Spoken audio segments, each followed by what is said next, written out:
Ladies and gentlemen, boys and girls, children of all ages, you have entered the Prep Sports Plus zone.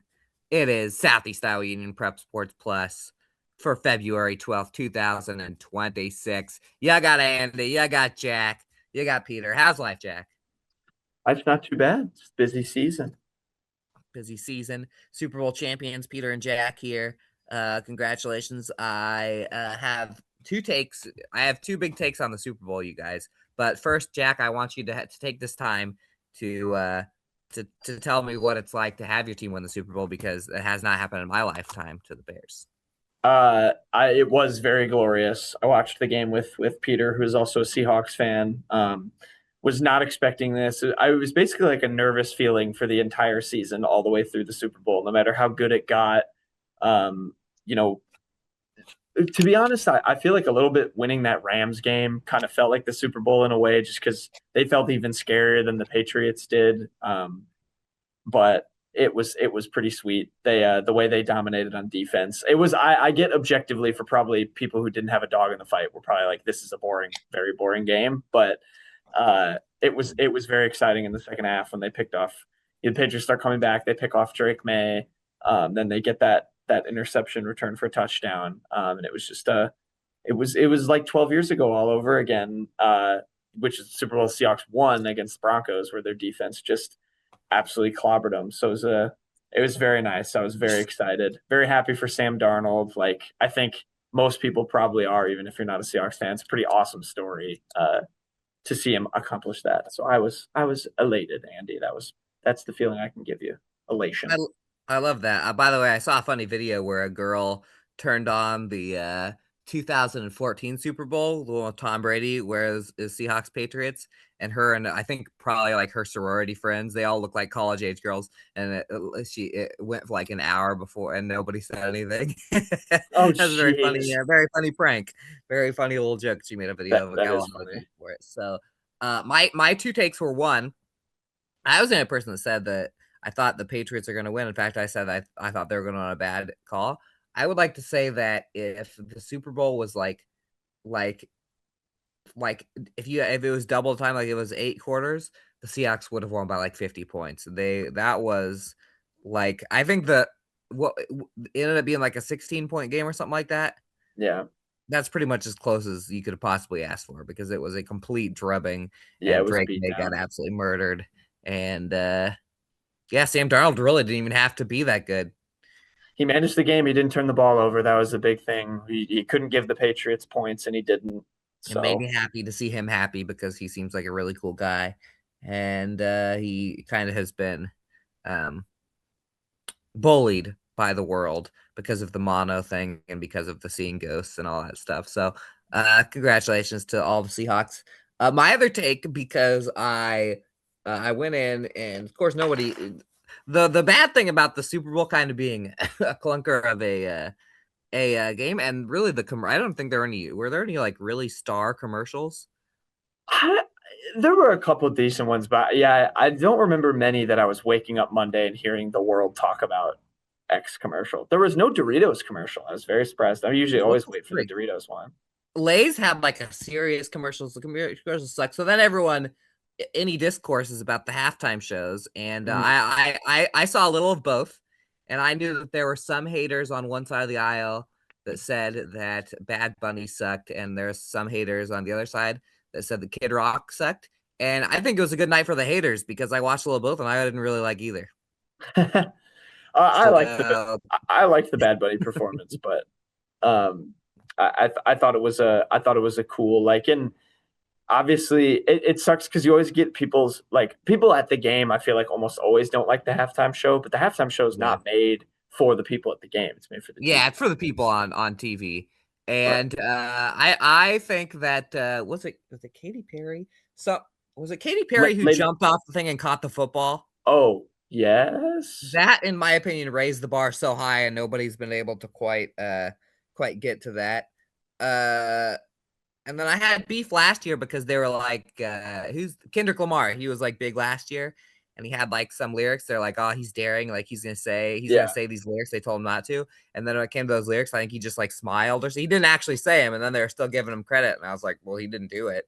And so I've really been anti Super Bowl halftime. I'll tell you what, if Bad Bunny did Ball with the Ball by Kid Rock during the halftime show, that would have knocked it out of the park. If he just did one Kid Rock song, that would have been very funny. But yeah, I didn't like either. We turned it on both, and like one of the kids turned it off the last second, and we didn't even bother to turn it back on. We were just like, oh, let's just talk about other stuff. These guys stink. So whatever. That halftime, neither halftime was for me, and I look forward to I don't friggin' know, Snoop Dogg next year. Who do you I think's don't gonna be? know. Can we make our predictions on who's it gonna be next year? They're gonna just do a live taping of Morning Breath, our other show here on Oh, the that would be 75 awesome. Morning Yeah, Breath live. That would actually be if Morning Breath did a halftime show live. That would be pretty watchable. we we've We'd get eyes. we've had talks about a potential live. We could do. TBD. We could do. We need to do like next year. Let's do a Super Bowl commercial, and then only run on our stations. There you go. Anyway, so yeah, Super Bowl. Unbiasedly was that bottom in our lifetime, entertainment wise. If you're not a Seahawks fan, that's what bottom like 3 Super Bowls probably. Probably not very high. No. I lost money. Um, there you go. I did win a Super Bowl square though. That was thrilling. So all right. What was way more exciting, unless you were a Seahawks fan in the Super Bowl, was the 2026 Iowa Girls High School Athletic Union State Wrestling Tournament. Jack and I were both there. I was there twice. Jack, your first experience at the state wrestling tournament for girls, what was your overall takeaway? I mean, I had a lot of fun actually. Like it is a pretty chaotic time, especially if you're a media member running around taking pictures. It's very cramped. Obviously, they only have, and it's not anyone's fault. It's a wrestling mat, so you only have a little small space you can put around the mat to take pictures. But I had a lot of fun. It was very competitive. It's I think very real at the high school level where you go from some of these home venues to an actual stadium and you get that kind of under the lights factor. It feels a little bit more big time. You're watching these wrestlers at their local schools all year and then, get to wrestle on a big stage. And it felt very true. The atmosphere was great. I mean, being not from this state and coming into a state where I knew wrestling was very big, it lived up. Everyone was very excited. And yeah, it was competitive and our wrestlers, in the area had some pretty nice results. So I know you were there day 2, but yeah, I enjoyed it day 1 to cover that, get some pictures, and see the biggest stage of girls wrestling. You know what? It is beautiful chaos because with all the cheerleaders, the media people, the coaches, the wrestlers, it's just crazy. To try and handle everything. We split it up halfway for pictures, so that worked. That worked our strategy. So so Jack had 4 mats to like kind of watch, and I had 4 mats to watch, which helped us not have to like climb over as many people. But it was very good. Results wise, it was crazy. This has been the first year.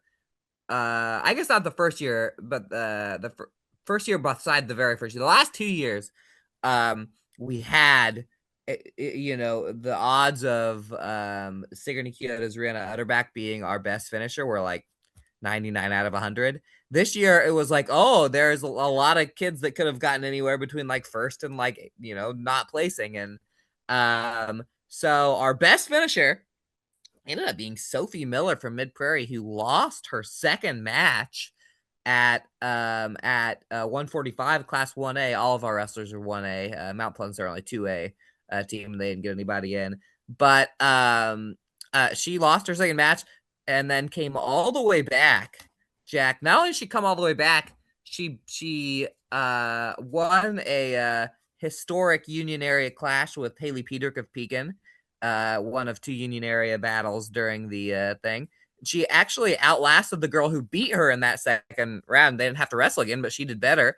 And so she's a senior, and she ended her high school wrestling career, as high as she's been there. So that was really cool for her. Ellie Callahan for Mid Prairie got 6th as well. And did you talk to one or both of them at the the qualifier. I talked to both of them. It was great to hear from both of them. Yeah, Sophie only took up wrestling this year just for fun and gets a third place state finish. So nice way to add a little accolade to your athletic career. Yeah, that is very impressive. She great, and she mentioned she was like, oh, it's kind of like I could kind of learn, what how I was going to react when my back was against the wall. The sun just started to get at me Mhm. from that window. And it's funny. I had to chase her. I was there for the last day, and I was there for the for to get them on the podium, get some podium pictures, and to talk to some of our wrestlers that got on the podium. And I chased kids when they leave the podium, they go into the area, but kind of towards the light, like the kids that didn't have to wrestle anymore, which is all of them, were trying to go back to the stand. So the security people at Extreme Arena saw me chase like 4 kids up the stairs trying to get an interview. But I got them all, or got all the ones I chased up the stairs. Samantha Lyons for Fairfield ended up 6th. Her and Haley Peter of Pekin, they both got 6th. They are actually our 2 semifinalists. Um, and they ended up getting, passed by like Miller in the whole standings of it all. But Lyons almost won her semifinal match. And then the girl that she lost to won the state championship. So that showed how close she was, because she was, I mean, she got taken down towards the end of she lost 3-1 in the semifinals, and that girl ended up winning. So she still got a year to maybe rise up and finally get that state championship too. And then Pedrick got 6th, Jack, and then we had a Chloe Sexton got 7th, and then our two freshmen,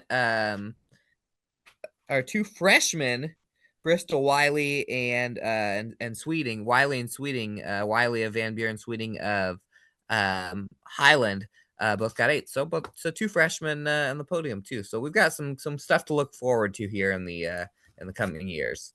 Yeah, no doubt the growth of it is something I've seen, even, firsthand just with being on this year. It seems like from what people have told me, all that's gotten a lot bigger, and the freshman interest, is exciting. We've got some good young wrestlers. Sweeting was the number 2 seed in hers. So a lot to look forward to. I saw I covered the so Adley Sweeting lost her second round, so she had one consolation match, and you could tell she was still kind of steaming from losing that second round, because she absolutely dominated her first consolation match. And we got some good pictures of that. So I mean, overall, what we had 7 girls on the podium, which I believe is more than last year. We didn't have a champion, but it was fun. It's, girls wrestling, there's just an unpredictability about it that was fun. So now boys wrestling, we have our state qualifiers this weekend. Let's see, what Washington and Cardinal are at Williamsburg. I think Jack's got all the Yeah. I can tell you, yes, they are at Williamsburg, Washington, and Cardinal. Mid Prairie will compete at Independence. Mount Pleasant will be at Central DeWitt. Fairfield will be at Centerville. That's all our 2A teams. And then in 1A, Pekin will be at I-35. Waco and New London will be at Lisbon. And then at Sigourney will be Columbus/Winfield Mount Union, Highland, Sigourney, Keota, and Van Buren County. There we go. Wrestling is halfway over because the girls are done, but we got lots to go, and we could have some big stories in boys wrestling. We have some potential state champions in that. So and we have some hoops coming at you in the B block of this show. When we come back, we're going to talk a little basketball and also a little preview of the regional and district basketball tournaments, which start days away. In fact, the day that you're watching this, there's some action going on. Don't go anywhere.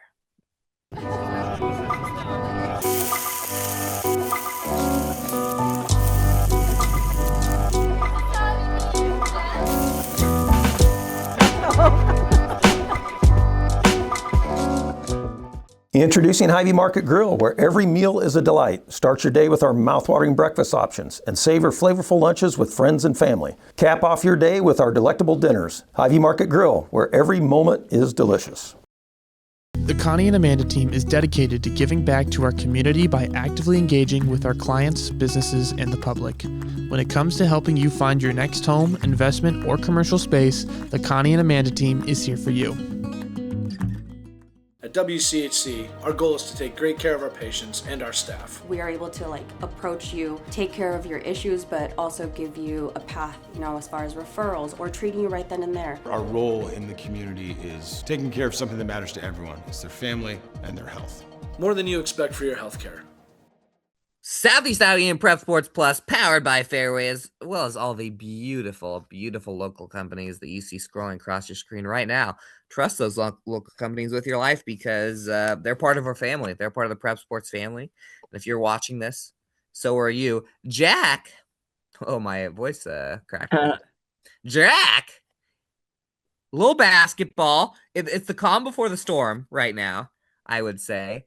We each got to see, we're just going to kind of run through quickly the big school basketball results because hasn't been anything too crazy. I will say last night I was at 2 close games in Mount Pleasant. Mount Pleasant hosted West Burlington, got some big time bad news on the injury wire. Noah Lang, who has been a huge anchor for Mount Pleasant in this run that they've taken. He hurt his knee against the Tumble. He will not be back for the season.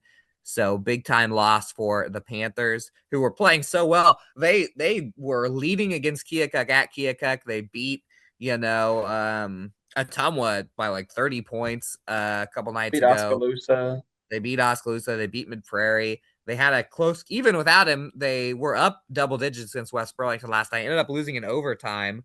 Shout out to Isaiah Lang, who had a buzzer beater layup to send it to overtime. That went into overtime 42-42. And I believe it ended up, I need to look at the final score. I think it was 52-51 or 51-50. Aiden Humble hit 2 rock and jock 3-pointers down the stretch of overtime, trying to help Mount Pleasant get back in this thing well beyond NBA range. And they were both moonshots too. But the second of which, Mount Pleasant was down 4 after a free throw by West Burlington. So it went in, buzzer sounded, 1-point game. So, and then the girls did win 42-37. Abby Carthy, 16 points for the Panthers. They were also up double digits. It was a carbon copy because both teams were up double digits. And in both fourth quarters, West Burlington started coming back. West Burlington cut it all the way to 1 point. Towards the end. Actually, West Burlington had the ball down 3 at the very end. Haley Lidoff played some solid defense. Got a forced a jump ball on the last West Burlington possession. So there you go. There's the Panthers. You saw let's see. Oh, you saw the Demon. Have you seen the Demon since you saw him on Friday? I know. Yes, not since Friday, but they were home against Fort Madison on Friday. It was a split doubleheader. The boys team lost to the Bloodhounds. The girls team did end up getting a win. So, a good result for the girls team for sure. They sweep Fort Madison on the year, but then unfortunately did lose to Burlington in their next game, which was Tuesday night Monday night, excuse me. Monday night. And that's a tough one for Washington. Burlington's now moved into second. Washington is done with their conference games now. Fort Madison does play Keokuk, and if Fort Madison loses that game, they will tie with Washington for third place. So important game for Washington in terms of looking elsewhere. But it looks like they're gonna wrap things up, most likely finishing 6-4. And possibly in second place or tied or third place or tied for third place in the SEC. They also lost to Williamsburg. The score was 70-29. It's Williamsburg. They have beaten a lot of very, very good teams. They're ranked very high in Class 3. So a little bit of a tough one for Washington to have to face right before the playoffs. But Williamsburg's a very good team. They are, of course, the team at the top, Andy, of Washington's bracket as the number 1 seed. By the way, the boys, I mentioned they lost Fort Madison. They did turn around and beat Williamsburg 79-74. That snapped a 3-game losing streak they are going to play Burlington on the 13th, and they still have regular season games against West Liberty and Solon. So Oh, will be a tough one. That Solon game. West Liberty is very winnable, but there you go. I have a prediction. Okay. I was looking at this because we've got the 1A and 2A brackets out on southeast.weunion.com. They start this next weekend, but I was looking at the 3A. I think I've figured out. I think Andy's brain has figured out what's going to happen with the bracket. I think What's that? so. Right now, Solon is ranked number 8. Xavier is ranked number 9, and Keokuk isn't ranked, but they're around like 13 to 15. You know, and like BC Moore, I think they're 15. I bet you that they're going to take the Southeast, and they're going to put. I think they're going to put Solon, Xavier, and Keokuk all in the same one, and then crunch all of the other local teams in with it, which would make Washington and Mount Pleasant 4-5 or 5-4, playing each other in the first round, and then they would have to come up with one more team towards the bottom. But I think that they could fit Fairfield and Fort Madison. I think they could fit the 5-3A SEC teams in the same if they dragged Solon and Xavier, because then it would be the 8-9, which makes sense, and then everyone would avoid having like a top 5 team. That would be a potential. That'd probably be the best. I mean, having the 8 seed be the top seed in your district is logically, if you're trying to get the state, is the best thing. Another thing that could happen is they could end up pulling Pella over here, which would not be fun for anybody except Pella. I saw Fairfield Mid Prairie. Mid Prairie looked really good, and I know you saw them last night too, the Mid Prairie boys.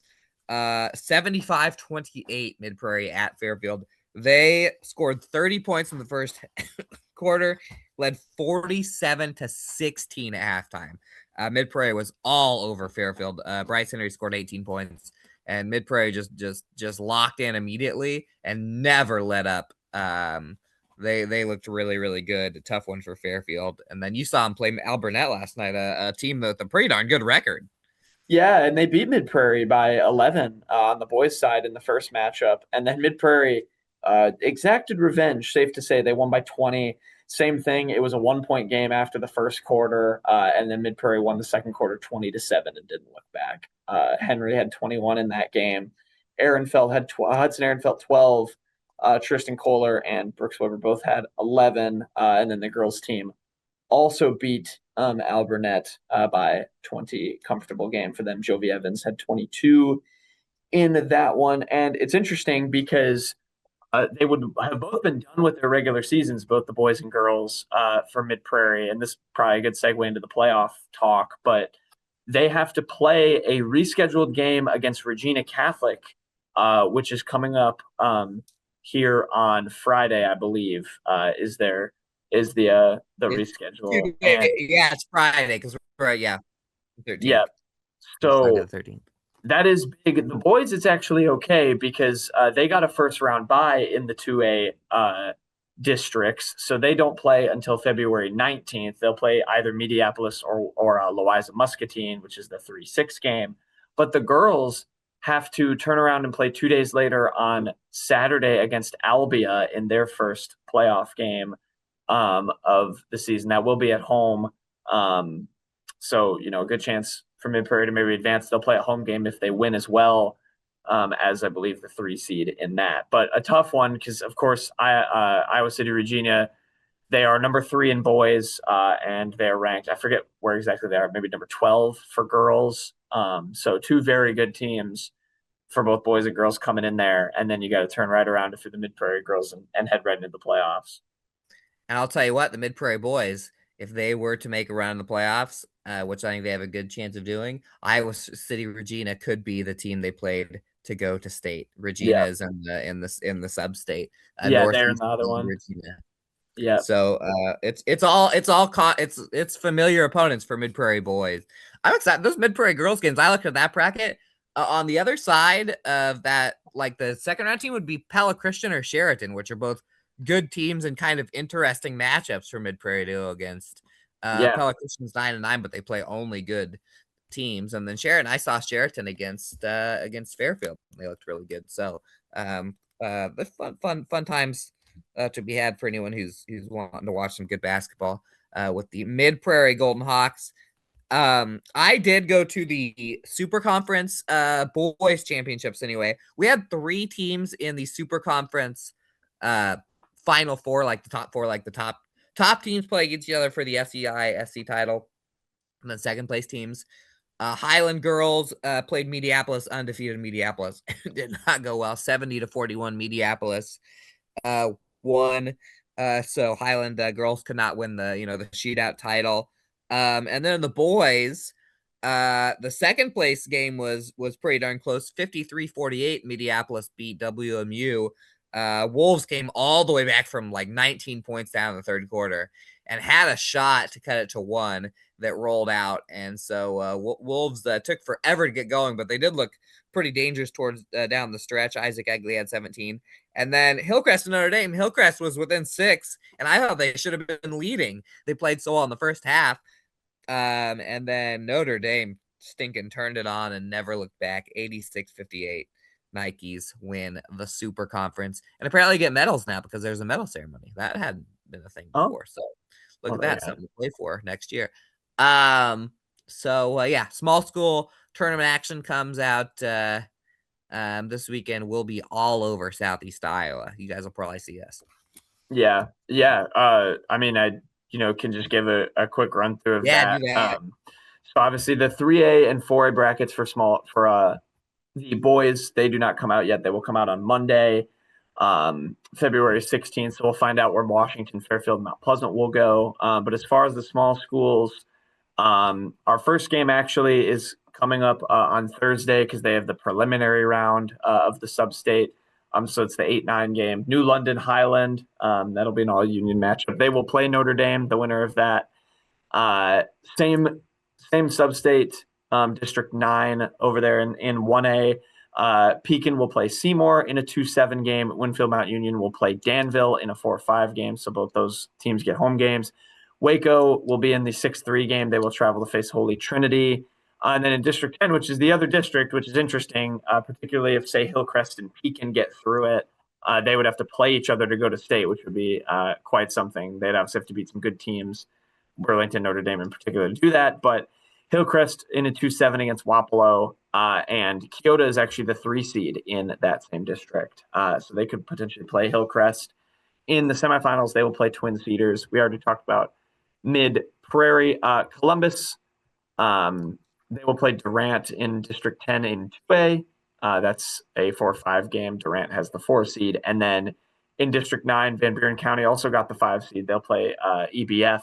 Cardinal got the 6 seed in that one, and they will play West Burlington. And then the girls, we do have the Washington Fairfield matchup. Of course, that's on the Southeast Iowa Video Network Saturday night. That is the first round of the Region 5 bracket over there in 3A. Washington, interestingly, if they win that, they'll get Tipton on the road, a team they only lost by 8 to. So a potential chance to maybe advance to a regional final and get a crack at a game to go to state. So we'll see. Mid Prairie, we already talked about, they play Albia. 2A, Cardinal will play Pleasantville. The winner of that has to play Mount Ayr, the number 2 seed. Columbus and Van Buren County are playing each other in Region 8 in 2A. The winner will actually get Regina Catholic, who we also talked about. Highland, they play Winfield Mount Union in the first round of Region 6 in 1A. And they will get the winner of either Kyoto or Hillcrest Academy. And Highland Kyoto, if that rematch happens, will be very, very interesting. That was the first game of the season back all the way in November in the 4-corner shootout. And Kyoto beat Highland by 20. So that was a big-time result for Kyoto, kind of put them on the map as, oh, this team's going to be pretty darn good. Highland, of course, has only lost 2 games since then. So that's a pretty big one. And then we've got Pekin Waco. Also in the 1A6 bracket, the winner of that has to go to Dunkerton, who is the number 1 seed in there. That game is at Pekin. I believe I will be at that game. And you know what? When I drive down that gravel road from Packwood to Pekin, will be, it'll be like, I might tear up a little bit. I'll be like, this thing's not going to be there anymore. It's not. Big news. Big news. Big news. SoutheastIowa.com.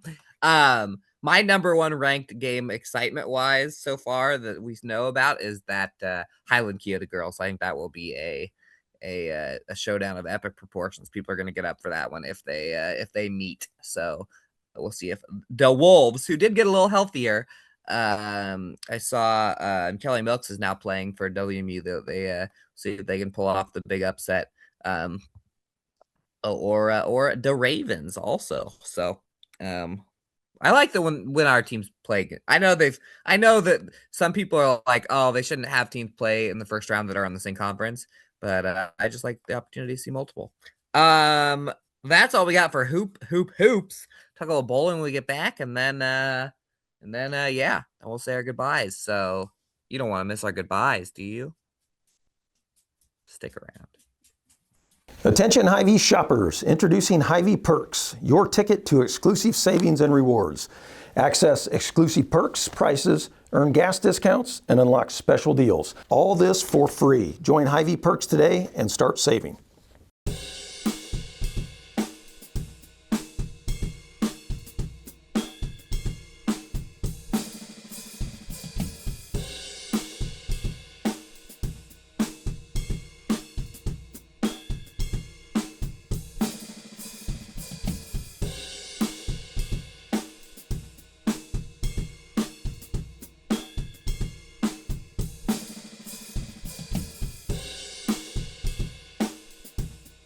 At Seafirst Credit Union, we're all about making connections, like how we connect you to that dream vacation with a savings account designed to help get you on the flight there.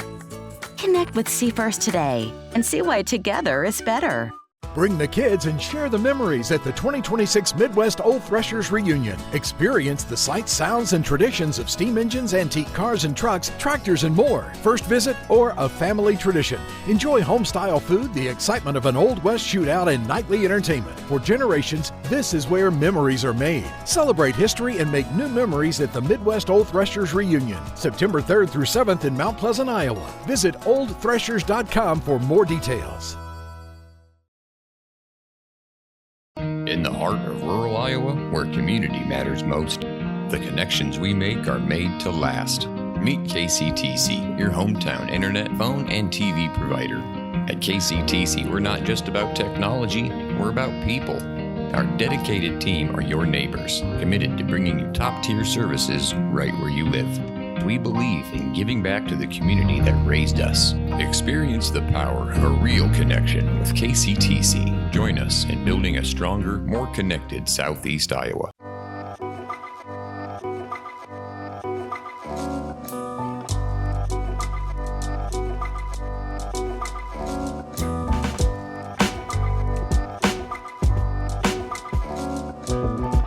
Hello, welcome back. Southeast Iowa Union Prep Sports Plus, powered by Fairway, powered by all of our sponsors, Andy and Jack. Peter, I have some bowling results because we have two girls at the state bowling tournament right now. One of them, as we speak right now, is probably throwing a ball down the lane. But yesterday, Class 1A individual tournament. Sigourney Kyoto's Sophie Young. Big day for the big show for Sophie's. She was part of a 32 team field. Who's your favorite Sophie in the world? Sophie, are there any famous Sophies? Sophie Cunningham. Sophie Cunningham. Oh, M-I-Z. yeah. Yep, MIZ and Go Fever. We have a lot of Sophies that was Sophie is a name that is taken off. Anyway, Sophie Young, out of the 32 individual bowlers, she got 15th. Not good enough to make the bracket. You need to make top 8 to make the final bracket. But she bowled a 573. She went 225, 201, 147. So when she threw that 225, she was right in the thick of it. But couldn't get top 8.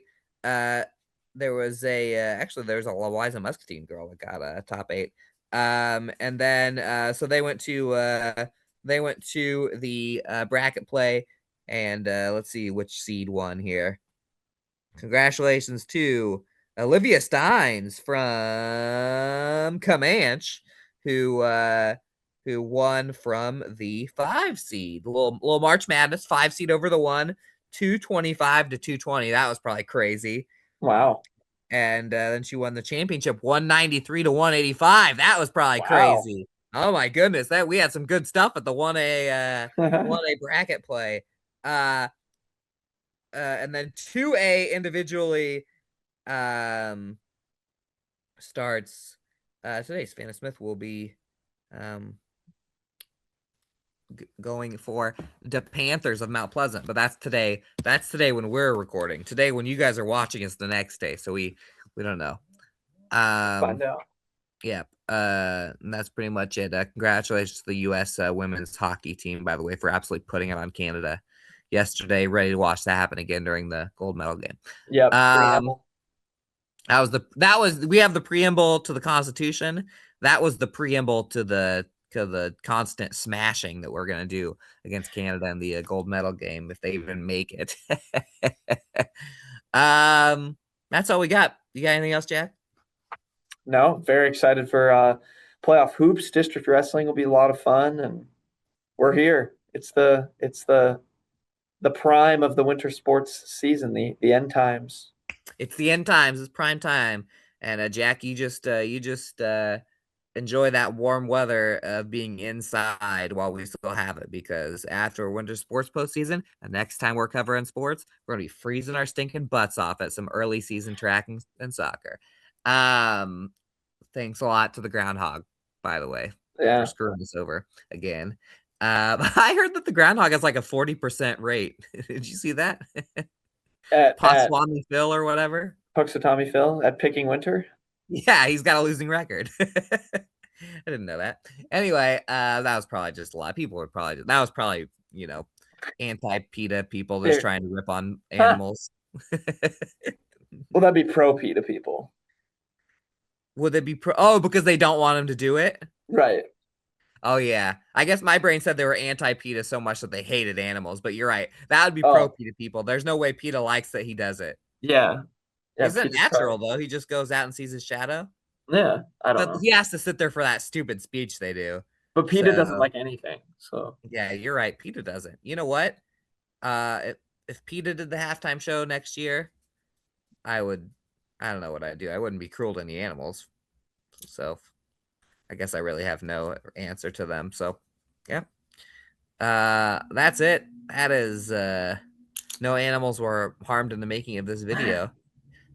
And even if those squirrels that my dog was barking at, if I let the dog out to go chase him down, they wouldn't have got harmed either, because he doesn't know what to do when he actually catches them. He doesn't even touch them. I think we should record for one more hour, just for our super producer Peter Camp, who he's tired. He's tired. He's tired. Get that guy some caffeine. He's shaking his head at me for bringing it up. Tired boy. I'm a tired boy too. Nothing to say for himself. He's got to get up. He's got a big stream on Saturday. He does. Come tune in. Cameras working. Washington Fairfield, be a fun one. The Highway 1 rivalry in a regional tournament. Big stuff. We'll see you later.